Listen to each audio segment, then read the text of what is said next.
ഞങ്ങൾ ഇന്നലെ രാവിലെ 6 മണിക്കാണ് ഇവിടെ എത്തിയത്. 6 മണിക്ക് എത്തി നേരെ മുണ്ടക്കൽ പ്രദേശത്തേക്കാണ് പോയത്. പോയി ഞങ്ങൾ അവിടെ നിന്നുള്ള മൃതദേഹങ്ങൾ കുറേ അതായത് എന്നാ പറയുന്നത് എല്ലാം ഒടിഞ്ഞ് ഞൊറുങ്ങിയാണ് കിടന്നത്. പിന്നെ കാലിങ്ങനെ പൊങ്ങി നിന്നപ്പോൾ കാല് മാത്രമേ ഉള്ളൂ, പത്തി മാത്രമേ ഉള്ളൂ.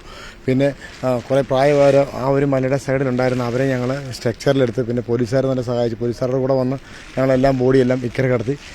പിന്നെ എന്നാ പറയുന്നത് ഈ നമ്മൾ പ്രത്യേകിച്ച് നമ്മൾ ഈ മനുഷ്യനെ കൊണ്ട് മാക്സിമം എല്ലാം ചെയ്യുന്നുണ്ട്. പക്ഷേ ഈ മനുഷ്യനല്ല ഇവിടെ എക്യുപ്മെൻ്റ് ഇല്ലാതെ ഒന്നും നടക്കത്തില്ല. കാരണം നമ്മളിക്കൊണ്ടോ നിസ്സാരം ഈ ഒരു കുഴി ഞങ്ങളിത് ഇറങ്ങുക അത്രയും താഴ്ന്നു പോവുക.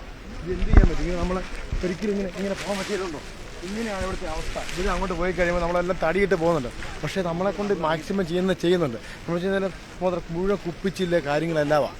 അതായത് ഒരു മനുഷ്യന് ചെയ്യാൻ പറ്റുന്ന മാക്സിമം ചെയ്യുന്നുണ്ട്.